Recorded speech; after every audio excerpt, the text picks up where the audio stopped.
Όταν άρχισα να γράφω αυτό το βιβλίο με τον τίτλο «Γράμματα από γρανίτη», μία και μοναδική φιλοδοξία είναι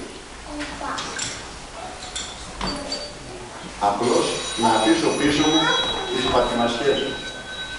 Βεβαίως, αποκερδένοντας και εκείνα τα οποία θα τα παρούσα για την έκδοσή του. Εσείς όμως απόψε, με τον θησαυρό της παρουσίας σας, με κάνατε πάμπλουτο. Στην κυριολεξία απολιώσατε ένα τάβλο. Τη χαρά μου να έχετε και από καρδιά σας ευχαριστώ. Πιότερο όμως από όλους σας, ευχαριστώ αυτόν που λάμπει δια της απουσίας του, αν και μου είπε ότι θα έρθει, τον Δήμαρχο. Γιατί? Διότι με εσάς έγινα πάμπλουτος. Αλλά αυτό το διήμερο, με τη χορήγηση αυτής της αίθουσας, εκόνη άκουν ο Δήμαρχος, με έκανε σχολιαρόπεδο. Και εγώ στη ζωή μου έμαθα να εκτιμώ περισσότερο από την ψυχική ανάταση, έμαθα να εκτιμώ την αθωότητα. Δεν θα ήμουν συνεπής προς τον γραπτό μου λόγο ως αντίλογος, εάν ακολουθούσα την πεπατημένη μιας βιβλιοπαρουσίας. Εάν όμως ακολουθούσα την πεπατημένη μιας βιβλιοπαρουσίας, αυτή τη στιγμή ενώπιόν σας, στη θέση μου, ομιλόμος ομιλών, θα ήταν κάποιος καθηγητής του Πανεπιστημίου Αθηνών, υπέρμηρος, πολυμαθέστατος, σε βαθμό καταπλήσσοντα οποιονδήποτε συνομιλητή του, ο Σπύρος ο Παρασκευάς, ο οποίος εις επίκον ημών επιλέξει θα σας έλεγε τα εξής. Αγαπητέ Γιώργο, στην αρχή σκέφτηκα να γράψω κριτική σε κάθε σελίδα του βιβλίου σου. Μετά όμως όριμον σκέψη δεν το έκανα, διότι με κανέναν τρόπο δεν θα ήθελα να επέμβω σε ένα τέτοιο φιλοσοφικό πόνημα που ασφαλώς θα του κατέστρεφε την όλη ωραιότητα των σκέψεων και των εκφράσεων. Λίγα μόνο, σαν έπαινο μου επιτρέπεται να γράψω. Το κείμενο όλο. Ο πατήρ των μελλοντιστών Μαρινέτη θα το χαρακτήριζε με τα θαυμασμού σουρεαλιστικών. Πράγμα το οποίο ο μεγάλος Νίτσε θα ήταν εις θέση αδιάβλητα να πραγματευτεί. Αυτό που διακρίνει και ένας μύστης αντιλαμβάνεται είναι ότι τα πάντα στηρίζονται εις το θετικών και αρνητικών, το συν και το πλην, την δράση και την αντίδραση και όπως τονίζεις τον λόγο και τον αντίλογο. Και οι δύο διέπονται από ένα σκληρό σαρκασμό, δεικτική ηρωνία θα έλεγα, την οποία μόνο ένας Χάινε θα ήταν εις θέση επάμειλα να αποδώσει. Ο λόγος και ο αντίλογος δημιουργούν την διατύπωση, μία διατύπωση, όπου μαθηματικώς έχουν το αυτό πρόσημο, συνταυτιζόμενο ως προς την απόλυτον τιμή του, έντα το συν και το πλην είναι τα αυτά Σπύρος Παρασκευάς. Εάν λοιπόν ακολουθούσα την πεπατημένη μιας βιβλιοπαρουσίασης, τον λόγο από τον Σπύρο τον Παρασκευά, θα τον έπαιρνε ένας εκλεκτός μου φίλος, τον οποίον θεωρώ και είναι ο νέστορας της πολιτικής και της δικηγορίας, ο ιδρυτής του ΣΥΡΙΖΑ, ο Νίκος ο Κωνσταντόπουλος, ο οποίος επιλέξει και αυτός θα σας έλεγε τα εξής. Ο Γιώργος Καζάζης αυτοπροσδιορίζεται μέσα από τον στοχασμό του και τη στάση ζωής που αυτός ο σαρκασμός διαμορφώνει.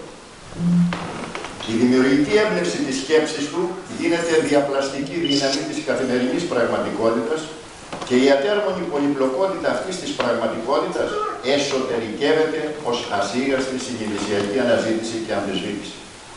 Στο πεδίο όπου η ζωή του καθενός παίρνει το σχήμα και τα όρια της, διακριτεί το περιεχόμενό της και τους ορίζοντές της, ο Καζάζης μάχεται με αυθεντικό ήθος, ερωτά την ύπαρξή του και επερωτά τον κόσμο, ενασκεί το δικαίωμα της απελευθερωτικής δυνατότητας για υπερβάσεις και μεταβάσεις, αποκρισταλώσεις και ανατροπές, λογοδοτεί σε όλες τις αξιώσεις του προσώπου και του πολίτη. Νίκος Κωνσταντόπουλος. Εάν λοιπόν για τρίτη φορά επαναλαμβάνω ακολουθούσα την πεπατημένη μιας βιβλιοπαρουσίασης, τον Νίκο τον Κωνσταντόπουλο θα τον διαδέχονταν στο λόγο ο εκδότης μου, των εκδόσεων Γόρδιος, ο Θωμάς ο Σωσάνογλου, ο οποίος και αυτός επιλέξει θα σας έλεγε τα εξής. Το βιβλίο αποτελεί μια σουρεαλιστική αντιμετώπιση της καθημερινής πραγματικότητας, βγαλμένη μέσα από ένα διάλογο του λόγου και του αντιλόγου που καταλήγει στην απόλυτη αμφισβήτησή της ως υπαρξιακής οντότητας, υποδεικνύοντας ταυτόχρονα και τον αληθινό κόσμο, από τον οποίο αρχίζει και στον οποίο τελειώνει η ψευδαίσθησή της. Αυτά θα ακούγατε, εάν ακολουθούσα την πεπατημένη μια στην παρουσίαση. Όμως, και με τον ανορθόδοξο τρόπο τον οποίο ακολούθησα, τα ίδια δεν ακούσατε. Υπάρχει κάποια επί της ουσίας διαφορά, ασφαλέστατο. Εγκαταλείποντας όμως όλα αυτά τα εμπολείς και για πολλούς ακατάληπτα, την γλώσσα δηλαδή των λογίων, θα ήθελα με απλά λόγια να σας πω δύο λόγια κατανοητά απόλυτα για το βιβλίο. Το βιβλίο μου ουσιαστικά χωρίζεται σε δύο τμήματα. Στις δεξιές σελίδες και στις αριστερές σελίδες. Στις δεξιές σελίδες, υπό τον τίτλο «Ο λόγος», αναπτύσσονται 800 περίπου αποφθέγματα, αφορισμοί, συμβουλές και παρενέσεις προς ανώριμους, προσώριμους και υπερώριμους, όλα αποστάγματα του νου, της πείρας και της ψυχής μου. Θα ήθελα να σας πω ότι οι αριστερές σελίδες, το άλλο τμήμα δηλαδή του βιβλίου μου, υπό τον τίτλο «Διάλογος», περιέχουν ένα διάλογο μεταξύ του λόγου και του αντιλόγου, ο οποίος σκοπό έχει να ευθυμίσει την σοβαρότητα του λόγου των δεξιών σελίδων, αλλά ταυτόχρονα στο τέλος του και να ερμηνεύσει την σοβαρότητα του λόγου των δεξιών σελίδων. Ο διάλογος αυτός μεταξύ του λόγου και του αντιλόγου είναι γραμμένος κατ' εφαρμογή της διαλεκτικής μεθόδου του Σοκράτη, εκτός από τον τελευταίο διάλογο, ο οποίος είναι και μεγαλύτερος, είναι 7σέλιδος, ο οποίος είναι γραμμένος κατ' εφαρμογή της μευτικής μεθόδου του Σοκράτη. Για εκείνους οι οποίοι αγνοούν το τι σημαίνει μευτική μέθοδος του Σοκράτη, με δύο λόγια είναι η εξής. Ο Σοκράτης, όταν ήθελε σε ένα συνομιλητή του να του πει κάτι, δεν του έλεγε τον ορισμό αυτού που ήθελε να του πει. Εάν ήθελε δηλαδή να του πει τι είναι αλήθεια, δεν του έλεγε ο Σοκράτης στον συνομιλητή του αλήθεια είναι αυτό, αυτό και αυτό και αυτό. Τι έκανε? Υπέβαλε, καθώς μια καρέκλα παρακαλώ. Και έχει απ' έξω καρέκλες και εδώ πίσω. Αντί λοιπόν ο Σοκράτης να πει στον συνομιλητή του αυτό που ήθελε να του πει, τι του έκανε? Του υπέβαλε καταρχήν μια απλή ερώτηση, από την οποία έπαιρνε μια απλή απάντηση. Μετά του έκανε άλλη ερώτηση και έπαιρνε πάλι μια απλή απάντηση. Μετά τρίτη και τέταρτη και πέμπτη ερώτηση και έπαιρνε απλές απαντήσεις. Δηλαδή αυτών των ερωτοαπαντήσεων τον γλιστρούσε τον συνομιλητή του ο Σοκράτης εκεί που ήθελε να τον πάει. Ούτως ώστε στο τέλος ο συνομιλητής να πει μόνος του, λογικά να βγάλει το συμπέρασμα και να πει αυτό που θα του έλεγε, που ήθελε να του πει ο Σοκράτης. Δηλαδή ο Σοκράτης με αυτή τη μευτική μέθοδο του εκμεύει από τον συνομιλητή του την αλήθεια. Τώρα, ακροτελευταίως, το μυστικό αυτού του βιβλίου μου είναι ότι αναπτυσσόμενο στις τελευταίες του σελίδες αποκαλύπτει την κοσμοθεωρία. Πώς? Απαντώντας το τριπλό ερώτημα, ποιος είναι ως άνθρωπος, από πού έρχομαι και πού πηγαίνω. Σχηματικά αυτή η θεωρία μου απεικονίζεται με τρεις κύκλους εφαυτόμενους και ενυπαρκόμενους. 1, 2, 3. Εκ των οποίων τριών κύκλων, ο μέγιστος κύκλος είναι ο κύκλος, ο πράσινος, είναι ο κύκλος του πνεύματος, ο κόσμος του πνεύματος. Ο μεσαίος κύκλος, ο λευκός, ενυπαρκόμενος μέσα στον μέγιστο κύκλο του πνεύματος, είναι ο κύκλος της ζωής, ο κόσμος. Και ο μικρός κύκλος, ο κόκκινος, εφαπτώμενος και ενυπαρκόμενος και αυτός μέσα στους άλλους δύο κύκλους, είναι ο κύκλος του ονείρου μας, ο ονειρικός κόσμος. Το μοναδικό σημείο μεταξύ αυτών των τριών κύκλων είναι το σημείο της επαφής του. Αυτό το σημείο της επαφής των τριών κύκλων, των τριών κόσμων, είναι το σημείο της μέθεξης το σημείο της μετάβασης από τον ένα κύκλο στον άλλο.